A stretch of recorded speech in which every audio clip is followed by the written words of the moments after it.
Hello बच्चों, let's see the question. The question says that assertion and reasons type question. मतलब इधर पे हमें एक कंडीशन दी हुई है, उसे हमें पढ़ना है और फिर रीजन पढ़ते हुए हमें ना क्वेश्चन का करेक्ट आंसर जानना है। सबसे पहले हम देखते हैं इधर पे चार ऑप्शन हमें दिया हुआ है, उन चार ऑप्शन के थ्रू हमें अपना करेक्ट आंसर जानना होगा। सबसे पहले हम पढ़ते हैं in the question given below there are two statements mark as assertion A and reason R.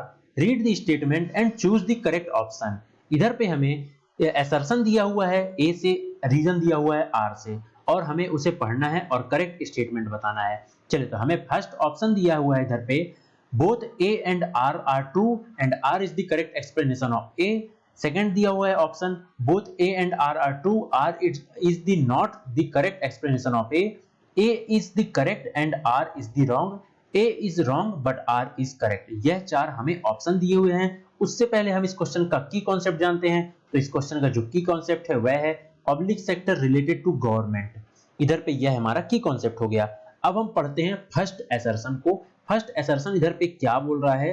The main objective of public sector is to provide goods and service at reasonable cost. मतलब इधर पे बोल रहा है कि public sector का जो goods और सर्विसेज है यह रीजनेबल कॉस्ट में प्रोवाइड करना, किसको? पब्लिक को, पब्लिक सेक्टर के लोगों को। मतलब सार्वजनिक चीजों को रीजनेबल कॉस्ट में मार्केट में सेल करना। तो यह किसकी चीज कहलाई? यह गवर्नमेंट की चीजें कहलाई। अब हम इसका रीजन पढ़ते हैं। तो रीजन क्या बोल रहा है?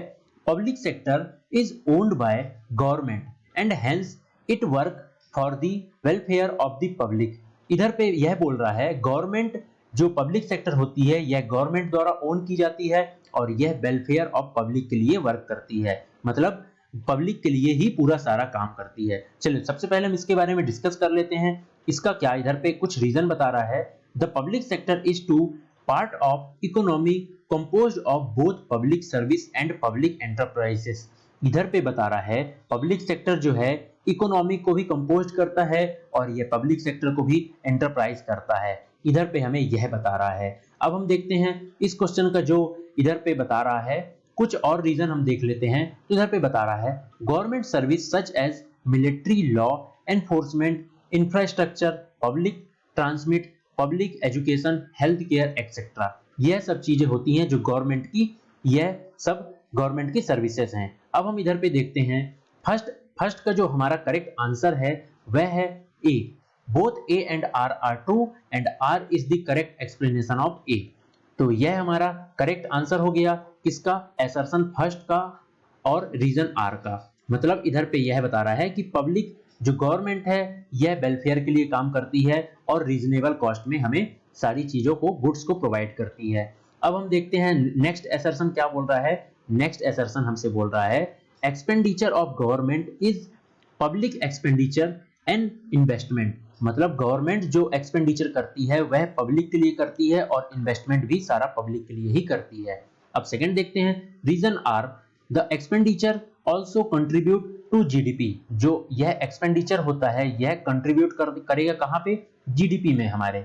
अब हम देखते हैं इसका करेक्ट आंसर क्या होगा। तो सबसे पहले हम जान लेते हैं गवर्नमेंट की सर्विसेज कौन कौन सी हैं। तो गवर्नमेंट की सर्विसेज जो हैं वह है military, law enforcement, infrastructure, public transmit, public education, health care. यह सब जो है गवर्नमेंट की सर्विसेज है और गवर्नमेंट इन पे हमसे टैक्स लेती है और यही गवर्नमेंट का इन्वेस्टमेंट है। इधर से ही गवर्नमेंट पैसे जनरेट करती है और वही हमारे जीडीपी पे काम आता है। तो इधर पे जो हमारा करेक्ट आंसर है वह है both A and R are true, R is the correct explanation of A. मतलब बोले तो हमारा इस क्वेश्चन का भी जो करेक्ट आंसर है वह है option number A, means both A and R are true, R is the correct explanation of A. मतलब इधर पे हमने दोनों के बारे में डिस्कस किया। इधर दोनों के बारे में हमको यह बता रहा है कि पब्लिक सेक्टर से रिलेटेड सारी चीजें बता रहा है, कंट्रीब्यूट कर रहा है गवर्नमेंट हमारे लिए क्या क्या चीज करती है और उसमें हम जीडीपी में कैसे अपना योगदान देते हैं। यह सारी चीजें इधर पे इस दोनों असर्शन रीजन पे एक्सप्लेन कर रहा था। इन दोनों का हमने आंसर देखा। इधर पे आपको सारी चीजें समझ में आ गई होगी। I hope you understand it well. Best of luck.